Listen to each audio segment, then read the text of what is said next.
Okay, so good morning once again to all of you. We'll briefly revise the chapter. Uh, so today, uh, the chapter's name is Inside Our Earth. So we are reading about various components that are present inside our Earth and various layers of the Earth. Okay, so as you can see over here, uh, the Earth is made up of several concentric layers. And what do we mean by the concentric layers is that, as you know, the Earth is a sphere. So there is a common center for this sphere, and there are several layers with having the common center over here. Okay. So the first layer, starting from the surface, the first layer is that of the crust. Okay. Crust is the layer where we stand. Okay. And crust is something similar to what we have as the uh, outer layer of watermelon or outer layer of onion. And as we remove the outer layer, we move inside to go into the other layers. Okay. Now, when we talk about the crust, crust is the thinnest layer of the earth. Okay. And the thickness typically ranges from 35 kilometer on the continental crust to 5 kilometer on the oceanic floor. Okay, so as you can see over here, if we take this as the mean sea level, and if we take this as the level of the crust, so on the ocean, the crust is only this much thick, whereas on the continent, the crust is this much thick. So this on an average is approximately 35 kilometers, whereas this on an average is approximately 5 kilometers. And now the question comes that what is crust made up of? So crust is made up of silica and alumina. And in short, we call this silica and alumina as Sial. Okay, this is about the continental crust. Continental crust is made up of silica and alumina. And what about the oceanic crust? Oceanic crust is made up of silica and magnesium. Silica and magnesium. So in short, we call this as Sial, and in short, we call this as Sima. And since we know that continents are floating over the oceans, we can say like that. So we can say that Sial is floating over Sima. So this way we can remember that continents which are made up of Sial, that is silica and aluminium, uh, are floating over oceans which is made up of silica and magnesium. So this way we can remember the constituents of oceanic crust and continental crust. Now just below the crust, we have the second layer, that is the mantle. Okay, and mantle is a very interesting layer. Mantle is a layer which does not know about its state. Okay, mantle is neither solid nor liquid. Okay, this is somewhere between solid and liquid. It is neither solid nor liquid. This is somewhere between solid and liquid. Okay, so this is kind of semi-solid. And another, the way we call our crust as lithosphere, similarly, we have another name for mantle that is known as asthenosphere.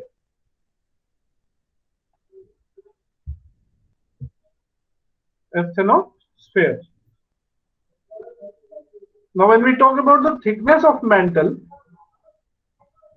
the thickness is typically 2900 kilometers. So you can imagine how deep the mantle is. Okay.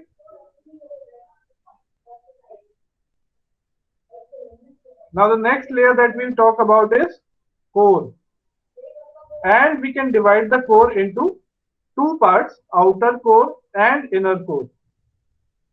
Typical depth or thickness of outer core is about 2300 kilometers, and that of inner core is about 1200 kilometers.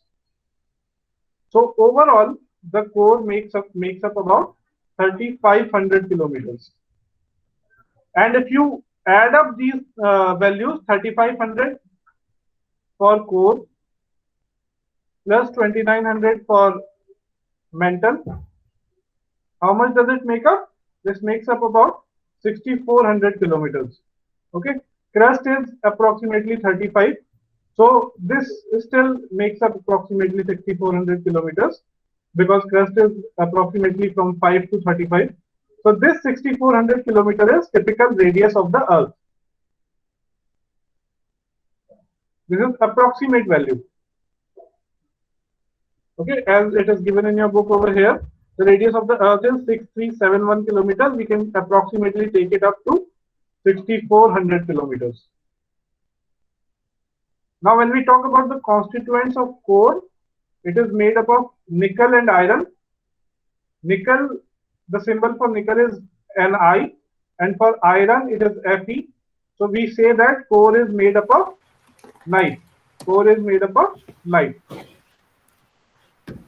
And about the state, the outer core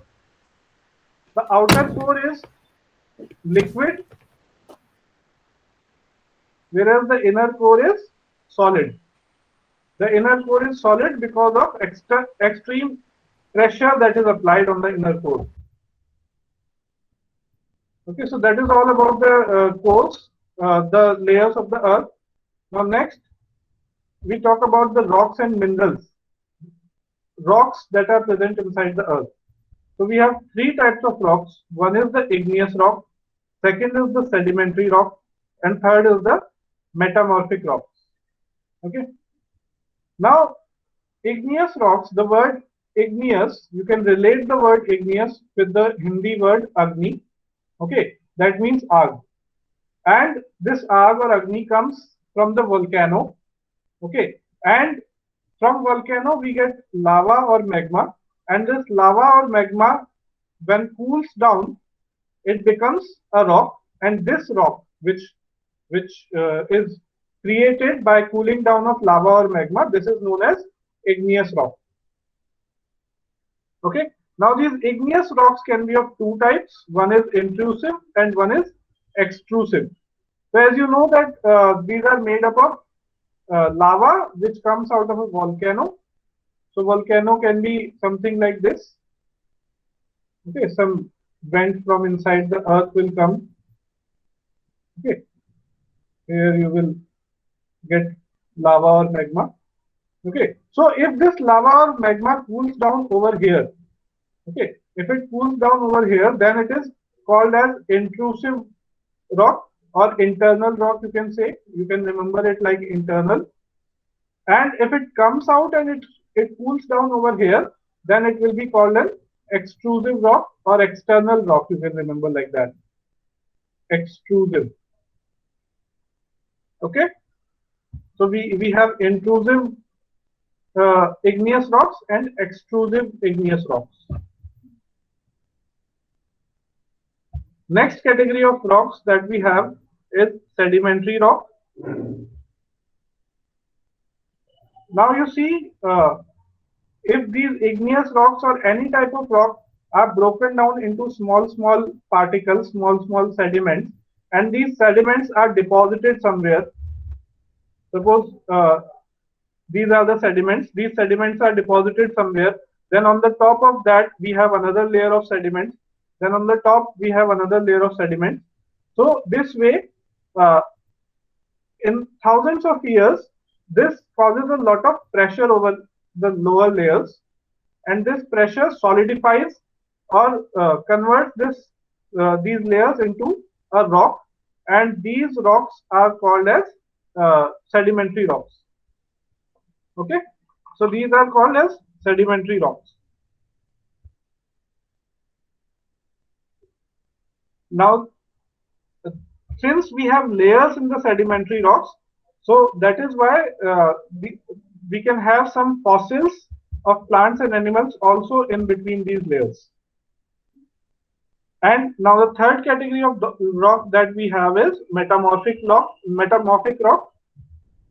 And metamorphic the word metamorphic means change of form. So any type of rock, whether it is igneous or sedimentary, when they are subjected to great heat and pressure, when they are subjected to great heat and pressure, they change into the metamorphic rock.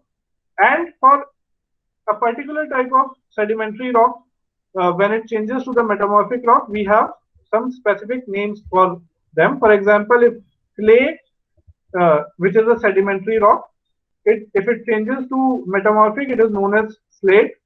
If limestone, which is a sedimentary rock, changes to metamorphic, it becomes marble. Okay. Similarly, for igneous also we have two types of rocks: basalt, which is extrusive igneous rock, or granite, which is an intrusive igneous rock. Okay, so you must have known about these monuments. We have this red fort, which is made up of red sandstone. We have Taj Mahal, which is made up of white marble. Now, this entire process of changing of rocks from one form to another is called as rock cycle, which is depicted in this diagram over here. So you have this magma, which comes out and forms the igneous rock, and this igneous rock can break down into the sediments and it can become a sedimentary rock.